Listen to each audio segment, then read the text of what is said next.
Welcome back to Inside Vietnam. If you're new here, this channel exists for one reason, to tell you the stories that people don't usually tell.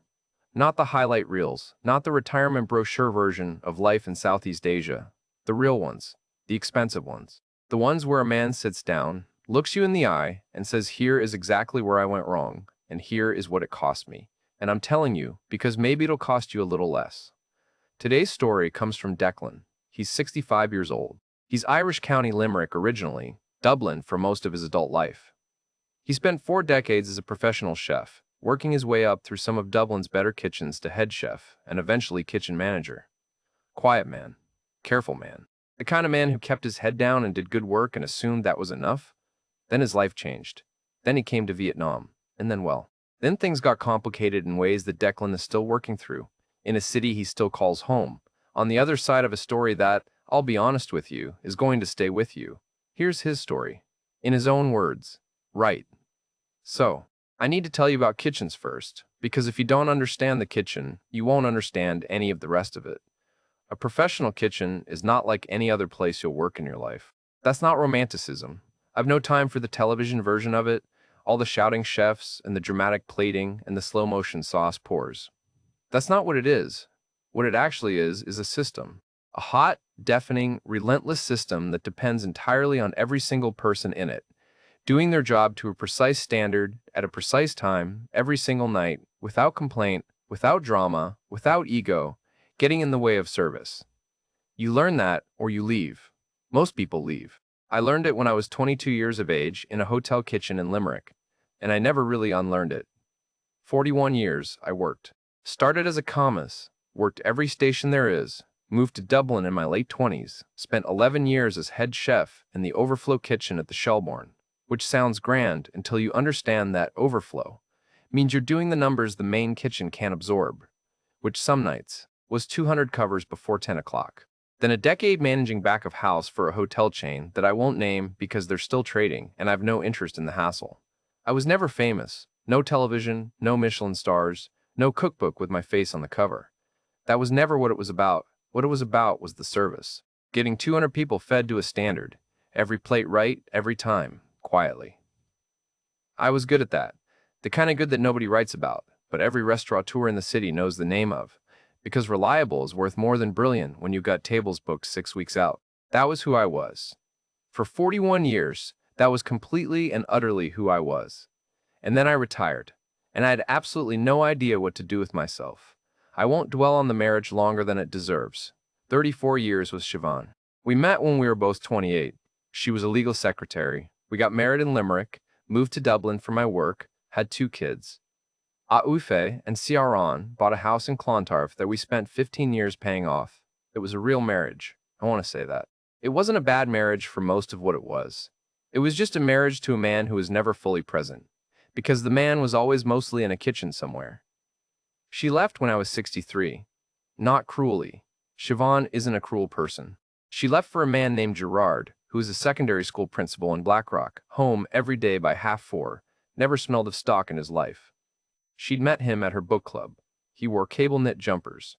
I'm not even being unkind about that. I think about the cable knit jumpers, and I genuinely understand it.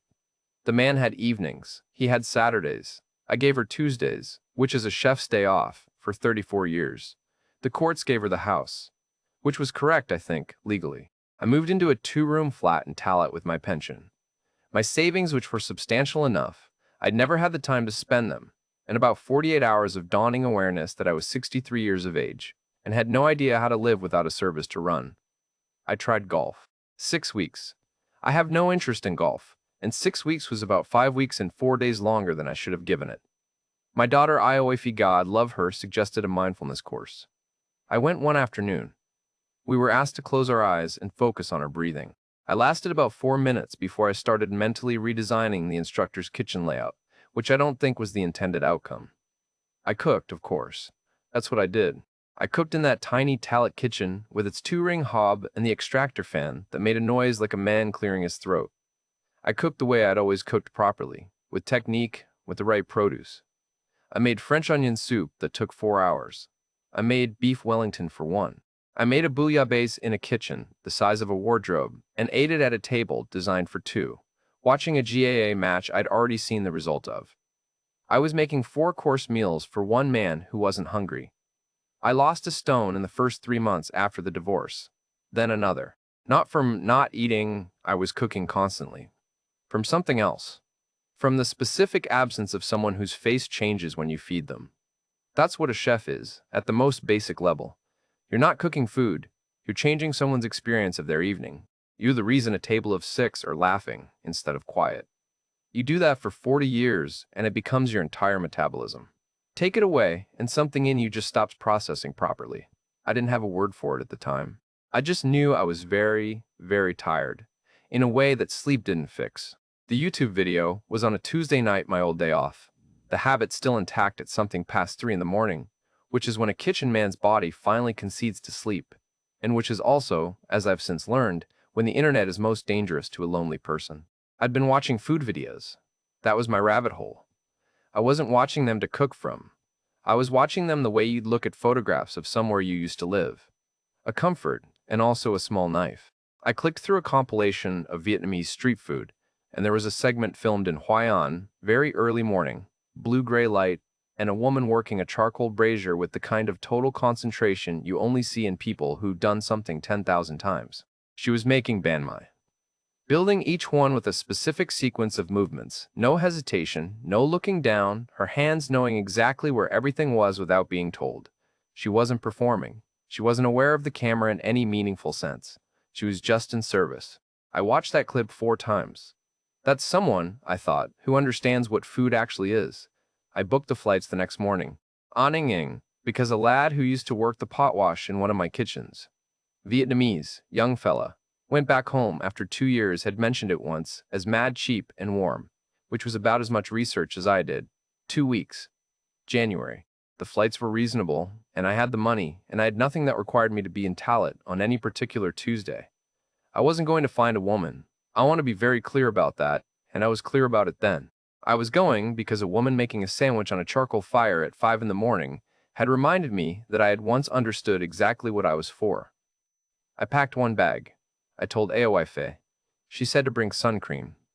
I had no idea what was coming. Not the first idea in the world. Troughting in January is not Talat in January. I want to make that clear from the outset, because the contrast matters. I stepped out of the terminal at Da Nang Airport at 11:30 at night, and the heat hit me like I'd leaned over a stock pot. Wet, dense, 30 degrees at midnight. Behind me was a city I'd left at 6 in the morning, in horizontal rain, with a temperature that hadn't bothered getting out of single figures. In front of me was motorbike horns and neon, and the smell of something frying somewhere nearby, that I couldn't identify but immediately wanted to. I stood on the pavement outside Arrivals with my 1 bag, and I thought, right, this is different. I'd booked a guest house near the Han River. Small place, clean, run by a family who communicated with me primarily through smiles, and a laminated card with the Wi-Fi password on it, $12 a night. In Dublin, that gets you approximately nothing. I slept 4 hours, woke at 5 because my body had no idea what time zone it was in, and went out to find coffee. The city at that hour was already working. That was the first thing I noticed. Not the heat, not the foreignness of it, but the industry. Street vendors setting up, women in conical hats moving through the blue pre-dawn light with baskets balanced on shoulder poles. The clatter of metal stools being arranged outside tiny stalls. A city getting itself ready for service. I understood that. I walked for 2 hours without a destination and felt more comfortable than I had in 18 months. The food in those first few days, I won't turn this into a culinary travelogue, but I need you to understand what it did to me professionally. Every meal was an education.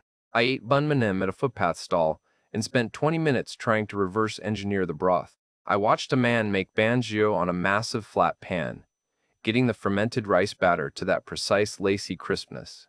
And I stood there like a student who's just been shown something the textbooks never covered. I asked questions that nobody could answer because nobody spoke English, and I spoke no Vietnamese. So mostly I pointed and watched and took notes on my phone and ate everything twice. I was not lonely. That was the surprising thing. I was alone, which is different. The cafe on Beijing Street happened on the 4th morning. I was walking along the riverfront. The Han River runs through the city, broad and brown and busy with boats, and I passed a small place, open-fronted, maybe 6 tables, Nothing to distinguish it from 20 other places on the same street, except that, behind the counter, a woman was dry roasting coffee beans in a shallow pan over a gas flame, stirring them continuously. Watching the color the way you watch a roux, that particular quality of attention, that means you know exactly what you're looking for, and you'll see it the instant it arrives. I went in. I tried to ask her, in English, about her roasting method. Temperature, duration, the variety of bean. She looked at me with the patient expression of someone who has dealt with confused foreigners before, and pointed to a table. "You sit," she said. "I bring coffee." I sat. The coffee arrived in a small glass, strong and sweet, dripped through a fin filter directly into condensed milk. I'd read about Vietnamese coffee, but I hadn't understood it yet. I understood it now. I was making notes on my phone about the flavor profile when someone at the next table said, in perfect English, "She's been doing it the same way for 11 years. She won't tell anyone the ratios." I looked up. She was maybe 30-something, Vietnamese, well-dressed in the way of someone who chooses clothes with care rather than expense. She was smiling at my phone notes with an expression that was amused but not unkind. She said her name was Lynn. She was a regular here, she explained. She came most mornings before work. I told her I was a chef, retired, from Dublin, and that I'd been trying to work out the roasting temperature. She laughed.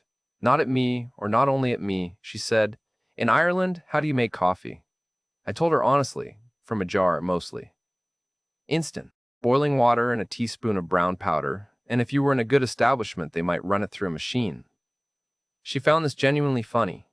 Not performed funny, actually delighted by it. The way you're delighted by information that confirms the world is stranger than you thought. And then she asked me something that I wasn't expecting. She didn't ask where I was from, properly, or how long I was staying, or whether I was married, which is usually the order of things when you meet someone abroad. She asked what I missed about working. Just that. What do you miss about it? I hadn't been asked that. Not once in 18 months of retirement. People had asked how I was finding the free time, and whether I was enjoying the rest, and wasn't it great not to be on your feet all day? Nobody had asked what I missed. I told her the truth. I said I missed the moment just before service starts, that specific 10 minutes, when everything is prepped and the kitchen is clean and you know whether you're ready or not. The silence before the noise. I said I missed being the person whose job it was to make sure everything came out right. She listened to the whole answer. She didn't look at her phone once. We talked for an hour. She worked in tourism admin, helping Vietnamese nationals with the paperwork for overseas visas, she explained, which meant she dealt with bureaucracy and anxious people all day and had developed, as a result, a very precise sense of humor. She asked about Dublin. She asked about the specific difference between a head chef and a kitchen manager. And when I explained it, she understood immediately and said it sounded like being a conductor instead of a musician. Which was, I told her, the most accurate description I'd ever heard. I walked back to my guest house thinking about the coffee and the conversation and the city, and not, I want to emphasize, about Lynn specifically. I was thinking about what it felt like to be asked a question by someone who wanted the answer. She'd suggested, when we parted, a market in Hee Chai Chu district. If I was interested in food, she said, I should see it properly. She could translate. I said I'd think about it. I went the next morning. The Shisho market was covered in dents and organized according to a logic. I couldn't initially follow fish in one section, herbs in another, dried goods piled in quantities that assumed you were feeding a village. Lynn walked me through it with the patience of someone who'd grown up understanding this language of commerce. She told me what things were called. She haggled over a bunch of raw moon with a vendor, and then explained afterward that the vendor was her mother's cousin's neighbor, and the haggling was mostly performance. I bought things I couldn't name, and she wrote the Vietnamese words in the notes app on my phone. At the back of the market, there was an old woman selling mai quang from a cart. Thick turmeric yellow noodles with pork and prawn, a small amount of broth, herbs and peanuts, and a rice cracker balanced on top. I crouched down beside the cart and asked Lynn to ask her about the broth specifically, what she used for the bones, and how long she cooked them. The old woman looked at me for a moment and then started talking. Lynn translated. I took notes. This went on for 40 minutes. The old woman refilled my bowl twice and charged me 15,000 dong, which is about 50 cents, and at some point started talking to Lynn about me, in a tone that sounded approving, though I didn't ask for a translation. I was 64 years of age, crouched on a plastic stool in a covered market in central Vietnam, taking notes on bone broth from a woman who'd been making the same dish for 40 years. I was, without question, the happiest I'd been in 2 years. Possibly longer than that. I extended my flight. The change fee was I-180. I noted it, the way you note a minor expense, and didn't think about it again. Over the following 3 days, Lynn and I walked most of the city. She showed me the fish market at the southern end of the Han Bridge at 4 in the morning, men unloading catches by torchlight, the smell extraordinary. A kind of organized violence of commerce that reminded me of delivery mornings at the Shelbourne. She showed me a place in Wishaw that made only one dish, san ji, and had done so since 1987. She translated my questions about the poaching technique. The owner, a man of about 70, seemed to find my interest suspicious at first. And then, once satisfied I wasn't a competitor, deeply gratifying. I was aware during all of this that she was unusual. I don't mean that in any complicated sense. I just mean that her attention was specific and consistent in a way that I noticed because I wasn't used to it. She was interested in what interested me. She asked follow-up questions. She remembered things I'd said the day before and referred back to them. I am 65 years old, and I am not an idiot, and I was aware that this was notable. I told myself it was just how she was. A friendly, curious person. The city had them. On my last evening, she asked if I'd come back. I said probably. She said she hoped so. We were sitting at a plastic table outside a calm tam place near the river, eating broken rice with grilled pork, and she said it simply, without drama, the way you'd say it to someone you genuinely enjoyed spending time with. On the plane home, I told myself I was thinking about the city, about the meekwing, the market, the woman with the coffee beans, and her 11-year-old secret. I told myself that for quite a while, actually. The Zalo app was installed on my phone before I landed in Dublin. Dublin in late January is a specific kind of gray. Not dramatic gray, not stormy gray, just a flat, uninflected gray that sits on top of everything like a lid. I landed back into it on a Wednesday morning and took the bus from the airport to Tallaght and watched the city reassemble itself outside the window and thought, I've just been somewhere that makes complete sense to me, and now I'm back here, and these two facts are going to be difficult to reconcile. The flat was exactly as I'd left it. Of course it was. Nobody had been in it. The extractor fan still made its noise. The view from the kitchen window was still the back wall of the Lidl on Bellegarde Road. I made tea, stood at the window drinking it, and felt the specific weight of a place that contains only yourself. I want to be honest with you about those 3 months, because it would be easy to make them sound more dramatic than they were. I wasn't pining. I wasn't moping around the flat in the dressing gown. I was doing what I'd been doing before Vietnam, cooking, watching television, going for walks, existing. The difference was that now I had something to compare it to. Before Vietnam, the emptiness had been the only thing on offer, and I'd more or less accepted it. After Vietnam, the emptiness had a shape. I could see exactly what was missing, and I could see it clearly, which is in some ways worse. The Zalo messages gave structure to the days. That's the most accurate way I can put it. Lynn's voice notes arrived each morning at around 7, her time, which was midnight Dublin time, which meant they were waiting for me when I woke up at 6. She talked about ordinary things, what she'd eaten for lunch, a difficult client at work who got his forms wrong 3 times, a cat that had taken up residence outside her apartment building that she'd started leaving food for. She asked questions about Dublin. What was my favorite thing I'd cooked this week? Whether it was true that Irish people really drank that much, or whether that was a stereotype. Whether I missed the kitchen, and if so, which part 1065 years of age, and I was replaying a woman's voice on my phone like a teenager. I know how that sounds. I knew how it sounded at the time, but I want you to consider, for a moment, what the alternative was, sitting in silence eating a meal I'd made for one, watching something on the television I hadn't chosen so much as landed on. The voice notes weren't a delusion. They were just the only warm thing in the room. I told Awife about Lynn in February, kept it light. A woman I'd met, we'd been in touch. She'd shown me around the food scene, very interesting person. Awife listened in the careful way she has and asked a few careful questions. How old was she? What did she do?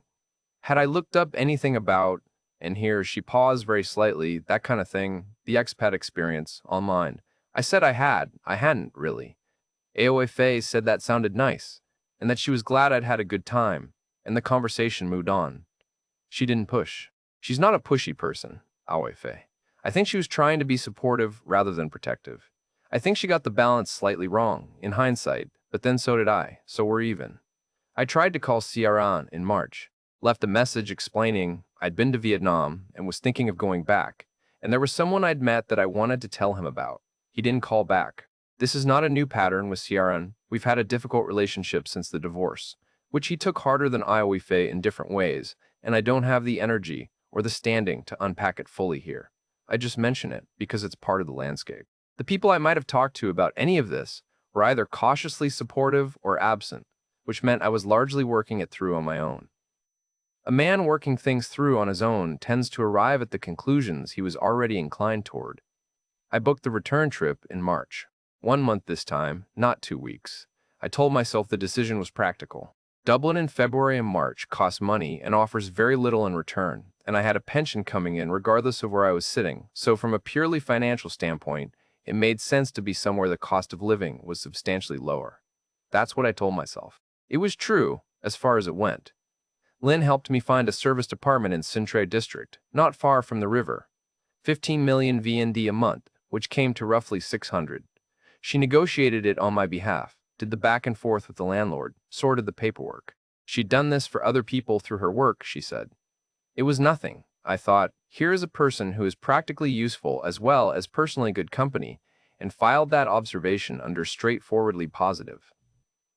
The month settled into a routine quickly. We'd meet most mornings at the Bustling Cafe sometimes, or at a place near her office that did a rice porridge that I initially approached with professional skepticism and then became quietly obsessed with. We'd walk, or take grab bikes to somewhere she wanted to show me. In the evenings, sometimes a restaurant, sometimes cooking in my apartment, I'd buy things at the market, and she'd tell me what they were actually for while I ignored her suggestions and used them for something else entirely, which she found funny. About 3 weeks in, she took me to her favorite bunbo, hua place. It's a different beast from faux spicier, more complex, the broth built on lemongrass and shrimp paste and pork trotters in a way that takes a moment to orientate yourself to. The place was tiny, 8 tables, run by a woman who looked approximately 100 years old and brooked no commentary on her methods.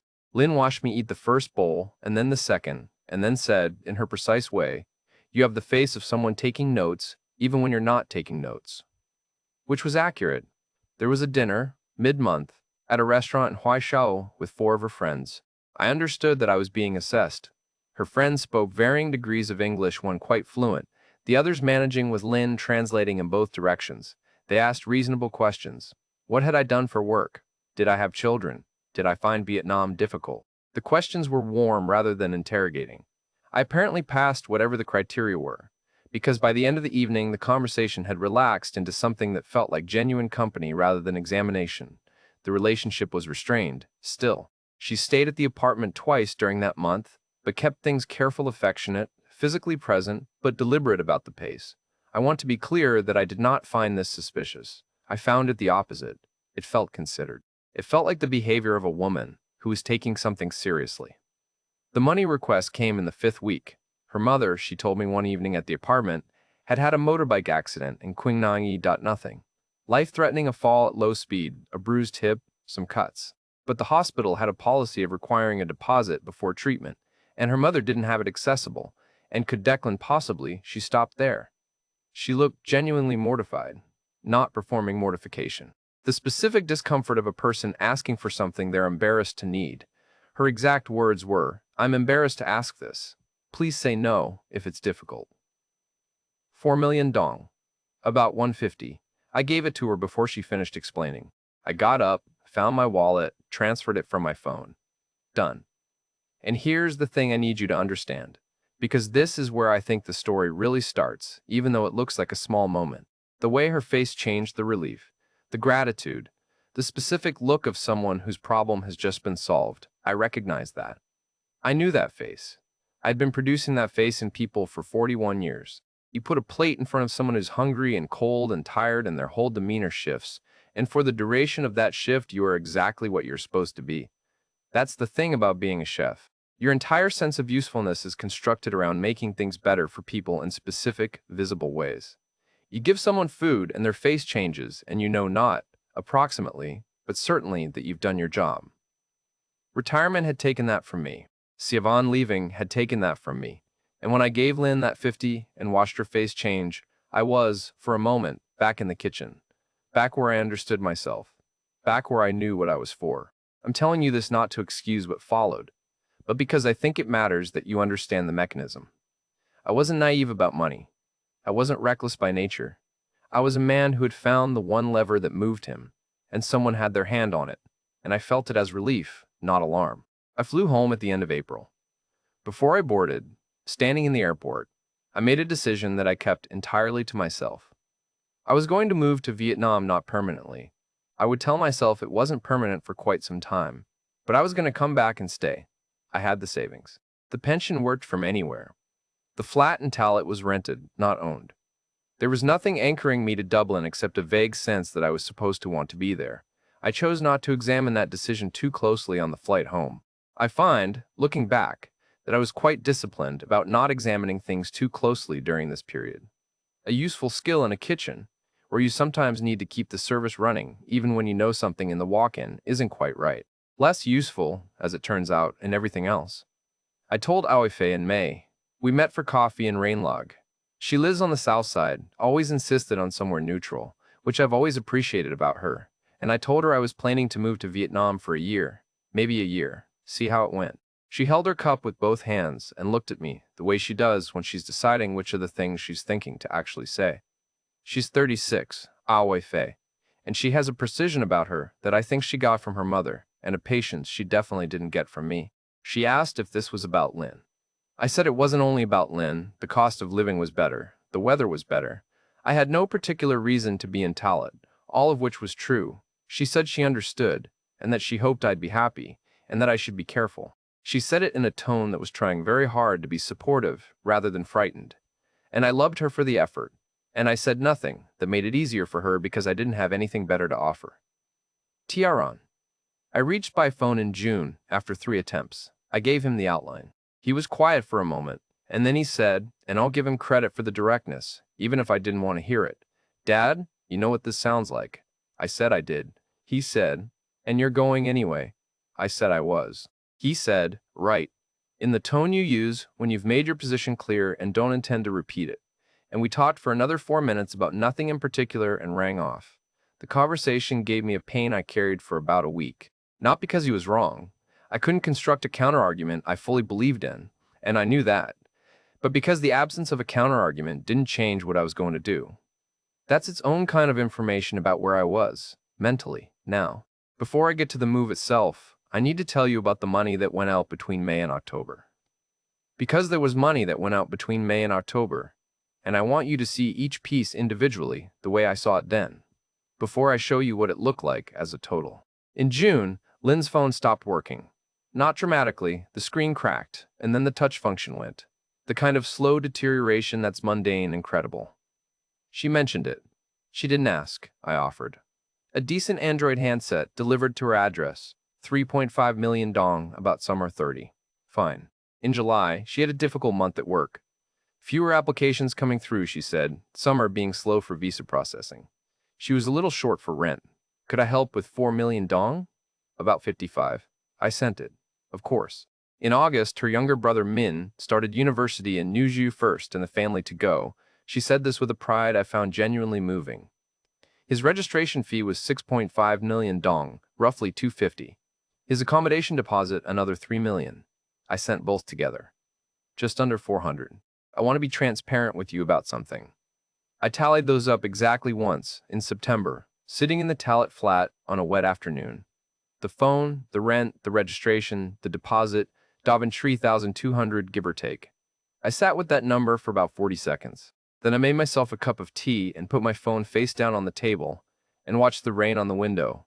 And when I picked the phone back up, I opened Zallo instead of my bank app. I'm not proud of that. I'm also not going to pretend it was stupidity. I knew what the number meant as a pattern. I chose not to follow the pattern to its conclusion, because following it would have required me to do something I didn't want to do. 41 years in kitchens will teach you to manage a great many things, but they will not teach you how to talk yourself out of the one thing that's making you feel like yourself again. I flew back to Sa Nung in October with one large bag and a carry-on, and my pension being redirected to a Vietnamese accessible account. The apartment was in a building near Machi Beach, the kind of place built specifically for Western long-term renters, with a gym and a roof terrace and a management office staffed by a young man named Fong, who spoke excellent English and was unfailingly helpful. $550 a month. Nice views of the South China Sea. Lynn found it. Lynn negotiated it. Lynn's cousin, I discovered perhaps 2 weeks after moving in, managed the building. I want to note, for the record, that I discovered this incidentally. She mentioned it in passing, as if it was an obvious detail I already knew. At the time, I thought, convenient. Looking back now, I understand that convenient was doing a great deal of work in that sentence. The first 6 months in Nung Yi, Winning Dista, which I'll explain in a moment. But first let me tell you what those months felt like, because they felt like something, and it would be dishonest to skip over it. I had a life. That's the most accurate way to say it. I woke up every morning with somewhere to go, and someone who was pleased I was there. I went to the morning market in Hishao and argued cheerfully with myself over which ro mu hung looked better. I cooked things in my apartment kitchen that had no business being cooked in a home kitchen, and ate them with Lynn at the small table by the window with the sea outside. I learned perhaps 40 words of Vietnamese, badly, and Lynn found this consistently funny. I was useful. I was present. I was, in the specific way that I understand that word, alive. There were other expats in the building and in the neighborhood. I met a few. A retired British logistics manager named Keith, who'd been in Sing 3 years and seemed to have strong opinions about everything and genuine enthusiasm for nothing. An American from somewhere in the Midwest, name of Gary, who drank beer from midday and referred to Vietnam as the life, in a tone that made it sound like a consolation prize. I am aware that this description is uncharitable. I'm aware also that I kept my distance from both of them because I didn't want to see myself in the mirror. They represented Western men of a certain age, sitting in a tropical country with too much time and not enough purpose. I was different from that. I had Lynn. I had a reason. I believe I understood, somewhere peripheral, that this reasoning was circular. I chose not to look directly at it. First gear was this: every month, without my counting it as an outgoing, approximately wife 400 dissolved into the texture of daily life. Meals I always paid. It was natural. I had more than she did. Transport. I'd order the grab. Why wouldn't I? Small gifts. When her family came down from Quang Nai for a week in November, her mother and Min, staying with a relative in Quang La district, I bought them dinner twice and brought a bag of good coffee and some pastries I'd made myself. Her mother held my hand when she said goodbye and said something to Lynn that made Lynn look pleased. I didn't ask what it was. I should have asked what it was. The 400 a month didn't feel like money going out. It felt like living. That's the distinction I missed. When money becomes invisible inside the feeling of having a normal life, you've already lost the ability to audit it. Then, 6 months in, Lynn told me she was leaving her job. She told me on a Sunday evening, at my kitchen table, with a Vietnamese coffee she'd made herself. She'd taken to bringing her own fin filter, which I had found endearing and now find notable. The company was restructuring, she said. Fewer visa applications since some regulation change. She'd seen it coming. She wasn't distressed about it. In fact, she said, there was something she'd been thinking about for a long time. She'd always wanted to open a small coffee and breakfast place. She knew a location, a shopfront in Nhi Han Son, that was available, good foot traffic, close to the beach hotels. She had an idea for the concept. She'd done some research. She put a document on the table. A business plan, 15 pages, written in Vietnamese, with a 4-page English summary attached. The summary had clearly been labored over. The grammar was occasionally approximate in a way that suggested translation rather than composition. And one page had a smudge on it like something had been rested on it while the ink was drying. Looking at it now, I think that smudge was engineered. At the time, I thought it was evidence of authenticity. She didn't ask me to invest. I want to be specific about that because the word matters. Her exact words were, I would need a partner for this, not an investment. A partner, someone who knows food. She looked at me when she said it in the way you look at someone when the sentence is already complete before you've finished it. I want you to sit with what she'd just offered, a retired head chef who'd spent 6 months feeling purposeful for the first time in 2 years. She hadn't offered me a financial transaction. She'd offered me a kitchen. The ask, when it came gently, as an afterthought almost, after we'd spent an hour talking through the concept, was $18,000. Fit out, deposit on the premises, equipment. She knew someone who could do the construction cheap. She had a supplier for the beans. It wasn't slick. That's what got me. A slick proposal I might have questioned. I'd spent enough years dealing with suppliers trying to sell me things to recognize a polished pitch. This looked like someone who'd stayed up late trying to make something work. The smudge. The approximate grammar. The fact that she'd done it in Vietnamese first and translated it second, as though the idea had existed in her own language before she thought to show it to me. I wired the money in 2 transfers that week, 9,000 on Tuesday, 9,000 on Thursday. I felt good about it for weeks. I felt, if I'm being precise, like a man who has just agreed to go back into the kitchen. I didn't consult a lawyer. I didn't ask whose name the business would be registered in. I didn't ask anything that a man who wasn't desperate to say yes would have asked. The coffee shop was going to be ours. She said so. I believed her. The fit-out took 6 weeks. I was there for most of it. The location was a narrow shopfront on a side street in Ingi Han Shan, maybe 4 minutes walk from one of the beach hotel strips. Not glamorous, but sensible. The kind of spot that catches the overflow from the tourist places when those get too crowded or too expensive, and catches the local morning trade the rest of the time. Good bones. The previous tenant had run a phone repair business and left the walls the color of a hospital corridor, which we fixed first. I say we, and I mean it in the way I felt it at the time. I was there every second day. I had opinions about the counter height in a coffee operation. Ergonomics matter. You're standing there for 6 hours, and about the position of the equipment relative to the workflow. Lynn listened to my suggestions with her characteristic patience and implemented approximately half of them, which is, I'll say, about the right ratio for any functional kitchen relationship. The counter we designed together. I still think it was a good counter. His name was not on anything legal. I want to say that plainly. And I want to say it in the same flat tone I used to say it now, because that tone is accurate. Lynn had explained early on that foreign nationals couldn't hold ownership stakes in Vietnamese food businesses without a complex and expensive legal structure. A Vietnamese friend of hers, someone from her work, she said would be the registered owner. A formality. The business would operate as ours. She was clear about that. I was clear that she was clear. I did not consult a lawyer. I want you to hold that sentence. I spent 41 years managing contracts with suppliers, staffing agencies, and hotel management chains.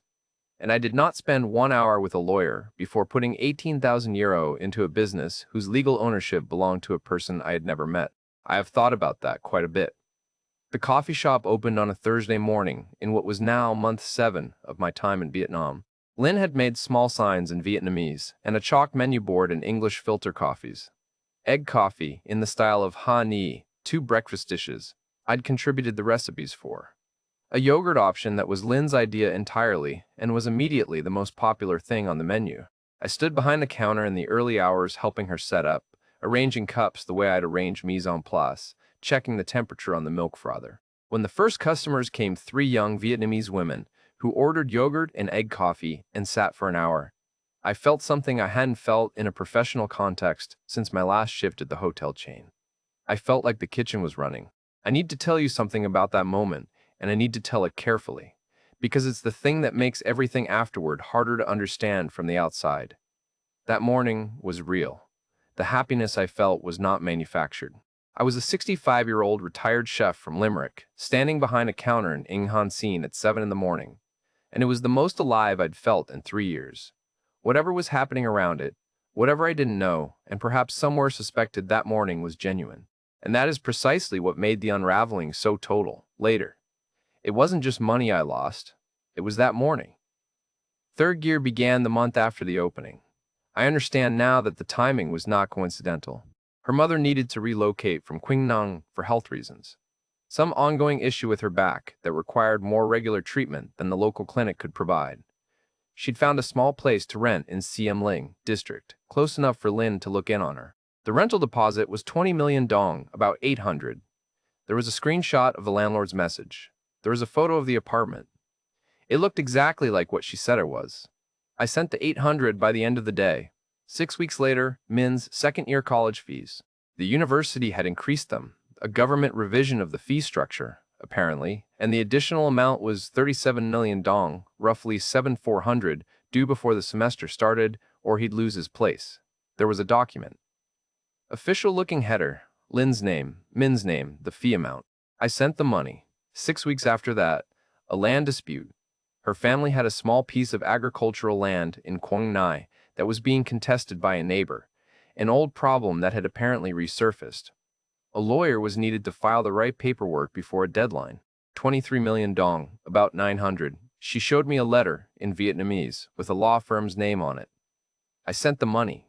The documents made it worse, not better. I want you to understand that. A request without documentation I might have questioned, because it would have felt casual. The documents made each request feel like a managed, legitimate transaction. They meant someone had thought about what I'd need to see. I filed that thought under diligence rather than calculation, which was wrong, but the error was not a stupid one. 6 payments over approximately 8 months, each between 600 and 2,000, each with documentation, each accompanied by a conversation in which Lynn was visibly reluctant to ask and visibly relieved when I agreed, which produced in me the face change I've already told you about, reliably, every time. By the end of those 8 months, the family infrastructure had cost me approximately 9,000. Let me give you the total as it stood at that point, because I think you should see it the way I eventually saw it. The pre-move transfers is 3,200. The lifestyle absorption meals, transport, gifts, the general texture of living with someone who has less than you do. 400 a month across 8 months of permanent residence, roughly 3,200. The business investment, 18,000. The family infrastructure payments, 9,000. That is 33,400. I'm telling you this number now because I had not set it as a number until this moment of telling the story. I want to be clear, I had not added it up. I knew the components. I had not looked at the sum. I don't say this to suggest I was incapable of arithmetic. I say it because I think you understand, by now, why I didn't look. There were warning signs during those months. I noted them, and I filed them, and I left them unfiled. Lynn was occasionally unavailable for a day or two at a time. A work thing, she'd say, or a family thing, or simply that she'd been busy, with the slightly distracted quality of someone who genuinely was busy. I filed it under privacy. There was a phone call in October. She took outside the coffee shop, standing on the pavement with her back to the window, and when she came back in, she said it had been Min. Her manner for the next 20 minutes was slightly off-register, not wrong, just running at a slightly different temperature than usual.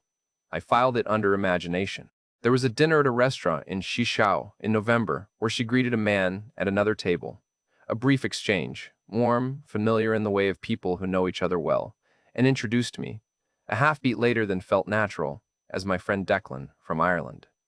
My friend. I filed it under Vietnamese social convention, the different gradations of relationship language, the cultural caution about introducing a foreigner as a partner. That filing took a bit more work than the others. The relationship had still not progressed beyond a careful affection. I had stopped finding this touching and started finding it slightly puzzling, though I hadn't said so. I was afraid of the answer.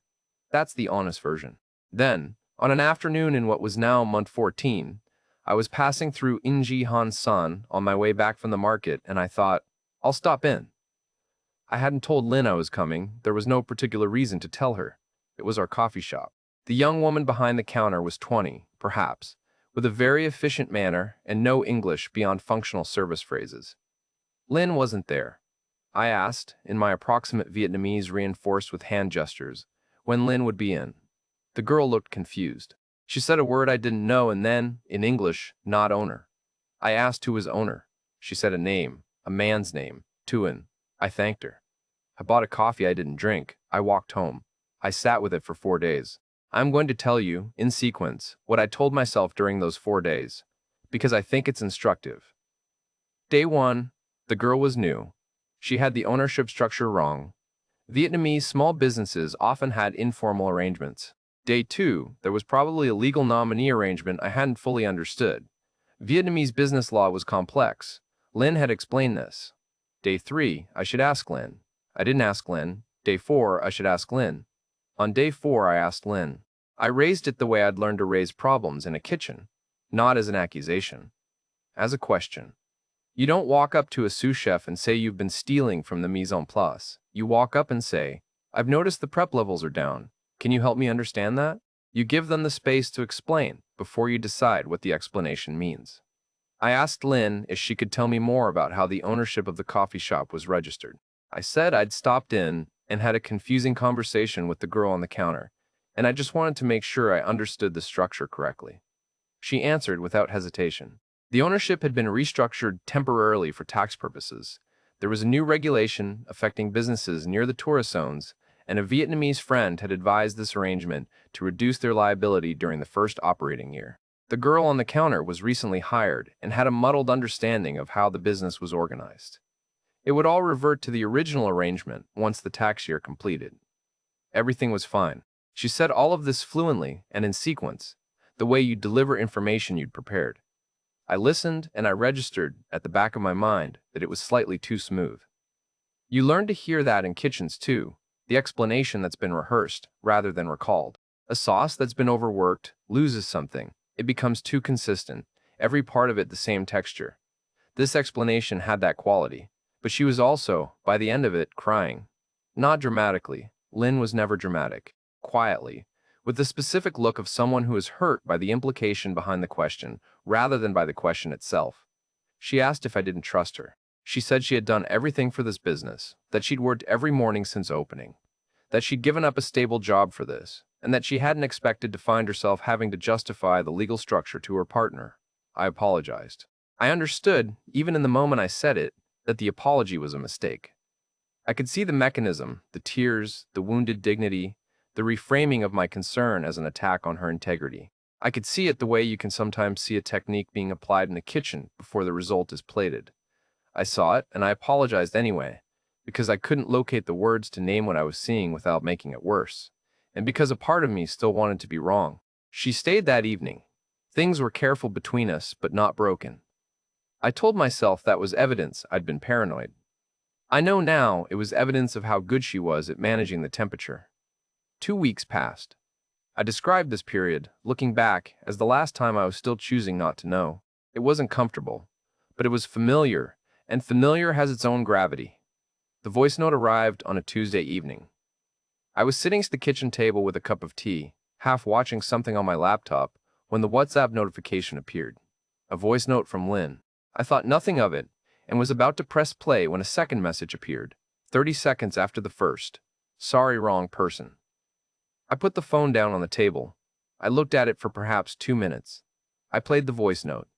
It was in Vietnamese, about 90 seconds long. I don't speak Vietnamese.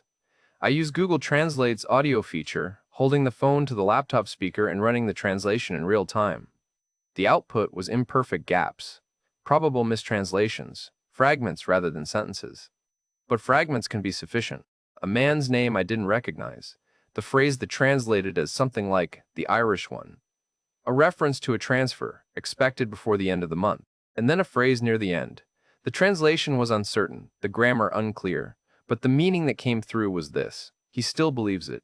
He still believes it. I set the phone down. I finished the tea. I washed the cup.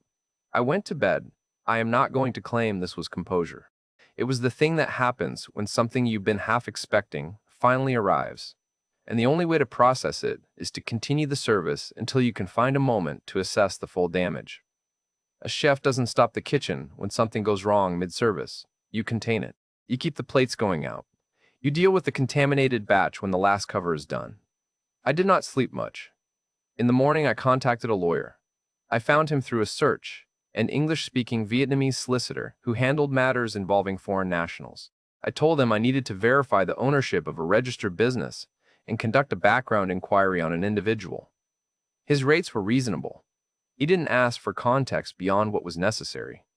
The findings came back across 2 meetings, a week apart.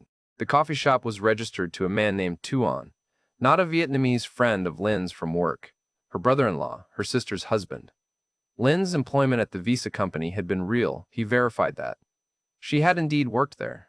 She had left 18 months before she told me she was leaving. 18 months before we met, she was already gone.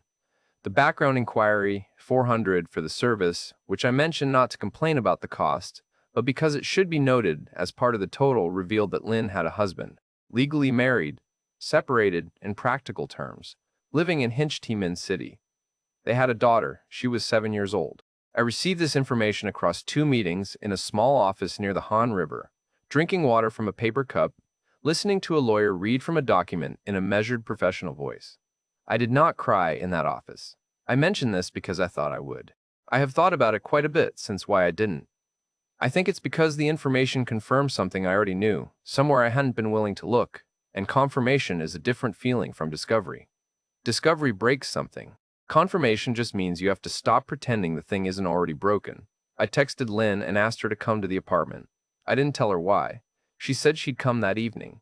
She arrived at 7. She was wearing the gray jacket she wore when she came from the coffee shop in the morning, and she was carrying a small bag of mangosteens she'd bought at a stall near the building. Because that was the kind of thing she did. Normal. Warm. Slightly curious about why I'd asked to see her. She was very good. I want to say that not to wound myself further, but because I think it's important for you to know what you're dealing with if you ever find yourself in a version of this situation. The denial lasted 20 minutes. Not uncomfortable denial, not defensive denial, composed denial. Patient. She answered each thing I raised with a plausible counter. The ownership structure, her employment history. Each one had an explanation. She held the line with a steadiness I found, even then, professionally impressive. Then I showed her the translated fragments on my phone screen. The pause that followed was very short, perhaps 3 seconds. And then the strategy changed completely. Yes, she had been married. It was effectively over. She had a complicated situation she hadn't known how to explain. Her feelings for me were real.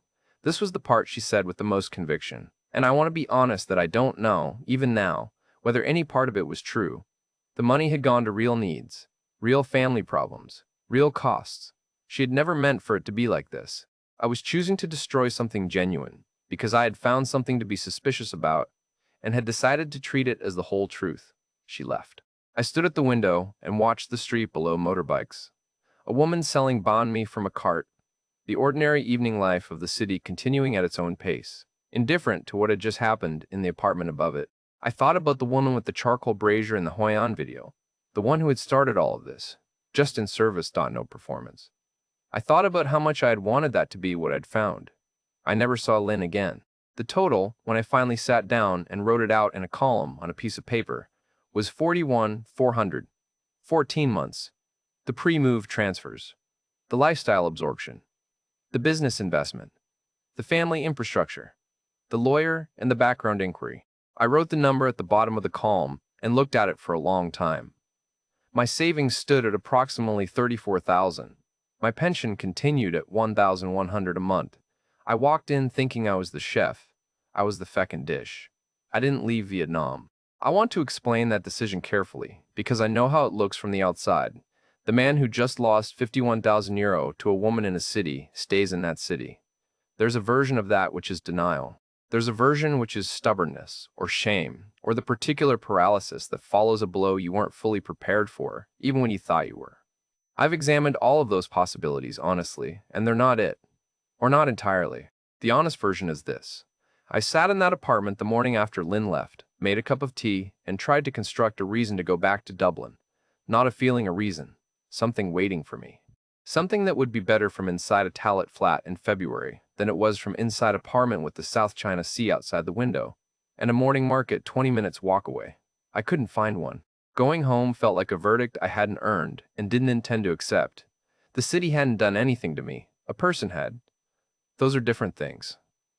I left the Monkey building that week, on principle. Lynn's cousin managed it, which meant I'd been paying rent into a structure that was at least adjacent to everything I'd just discovered.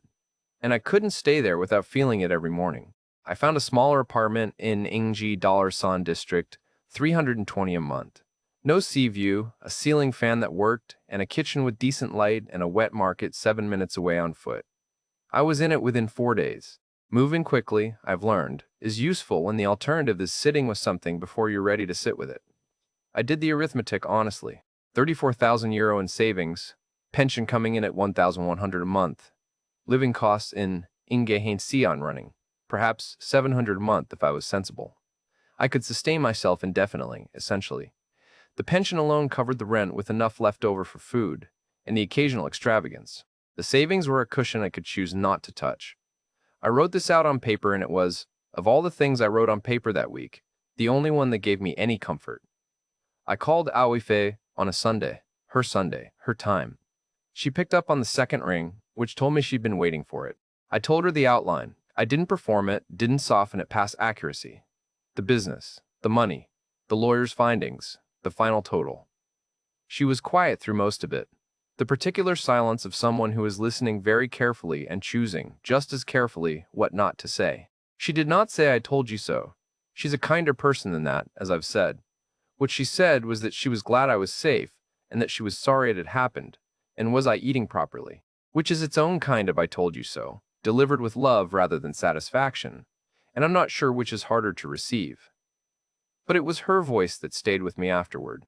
There's a register she has now when she speaks to me, careful, equidistant, the voice you use with someone who has proved they are capable of doing something that frightened you. It's not coldness, it's not judgment. It's the specific warmth of a person who loves you and has recalibrated the distance they stand from you, just slightly, because they need to be able to see you coming. I understand it. I don't resent it, but I want you to know it's there, because it is the cost that doesn't have a number. And when you're adding up what something like this actually costs, you need to include the things that don't appear on a bank statement. The community kitchen at the pagoda I found by accident, about 6 weeks after I moved. I'd started walking different routes in the morning, partly for the walking, partly to learn the new neighborhood, and I passed a Buddhist pagoda on a side street off the main road, one of the smaller ones. Pale yellow walls and a smell of incense that reached you from half a block away. There was a kitchen at the back, used by volunteers to prepare food for the elderly in the surrounding streets. A woman who ran the program noticed me looking through the gate on my third pass and asked, through another volunteer who spoke some English, if I was a cook. I said I'd been one, 41 years. She pointed at the kitchen. I've been there 2 mornings a week since. They let me do a Western baking session on Thursdays, bread, mostly. Some simple pastry with 4 or 5 teenagers who come from a local school, as part of some volunteering arrangement I've never fully understood the administrative structure of. My Vietnamese hasn't improved enough to teach in it, which means we work mostly through demonstration and hand signals and a translation app on one of the kids' phones, which is, I'll tell you, a more effective pedagogical method than it has any right to be. There's a boy of about 16, coy, serious face, never smiles until he does, and then it's enormous, who struggled for 3 weeks to get a basic white loaf to prove correctly. He was too impatient, kept checking it, wouldn't leave it alone in the warm spot I'd set up for him. The 4th week I stood next to him, and very slowly put my hands in my pockets and looked at the wall, while the dough sat and did what dough needs to be left alone to do. He understood without a word of shared language. The loaf came out right. He held it with both hands and looked at me, and that was it. That was the face. The specific change in a person when something they couldn't do becomes something they can. I have not lost the lever. That's what I understood in that moment. The lever is real. It isn't Lynn's invention or her property. She found it and used it, which speaks to her ability to read people. And I'm not going to pretend that doesn't sting. But the lever itself, the thing in me that needs to make something better for someone, that needs to be useful in a visible, specific, physical way, that's mine. It was mine for 41 years before she arrived, and it will be mine after. The difference now is I know its name. So, I want to talk to you directly for a moment, whoever you are watching this. I'm not going to tell you not to come to Vietnam. It's a real place, with real people and real food. And most of what I've experienced here, if you took Lynn out of it, has been genuinely good. I'm not going to tell you not to trust Vietnamese women, because that's not the lesson, and it would be a lazy one, and an unfair one. And it wouldn't have saved me anyway, because the problem wasn't where she was from. The lesson is this: know which hunger you're actually trying to feed. I came here telling myself I wanted warmth and interest and a change of scenery. All of that was true. But underneath it, the hunger I was actually carrying was the one I'd never named, the one that needed to be necessary, to be the person in the room who made things work, to see a face change because of something I'd done. I'd fed that hunger for 41 years through a kitchen, and then the kitchen was gone, and the hunger didn't go with it. I just stopped looking at it directly, which is not the same as not having it. And I walked into a city that is very good. Not maliciously, not as a conspiracy, just practically good at recognizing what a man needs and reflecting it back to him. Lynn saw that hunger on me probably before I'd sat down with my coffee on Bishing Street. She knew what to feed me, and she fed it, beautifully, for 14 months, at a price that was entirely mine to pay. I should have asked what was in it before I ate the whole feckin' thing. That's the line. That's the one I keep coming back to. Not because it's clever, but because it's accurate. I was a chef for 40 years. I would not have put a dish in front of a customer without knowing every ingredient. I didn't extend that same professional caution to my own life, because I didn't want to. Because wanting to eat the dish was stronger than wanting to know what was in it.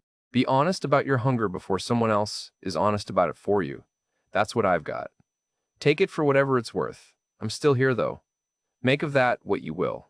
That's Declan's story. 65 years old, County Limerick, 41 years in professional kitchens, 14 months in Ian Nung, and a lesson he tells you freely because the other option is keeping it to himself, and he's spent enough of his life doing that.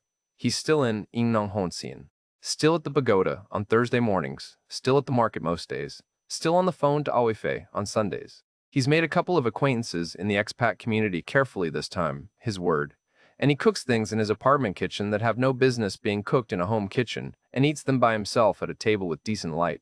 And that is, he'll tell you, a different thing than it used to be. Not a sad thing, just an honest one. He agreed to tell this story because he wanted someone else to ask the question he didn't ask himself. If that's you, if something in what he said landed somewhere specific, then take a moment with it before you do whatever you're about to do. That's all he's asking. Inside Vietnam, every story is a warning. Every warning is a true one.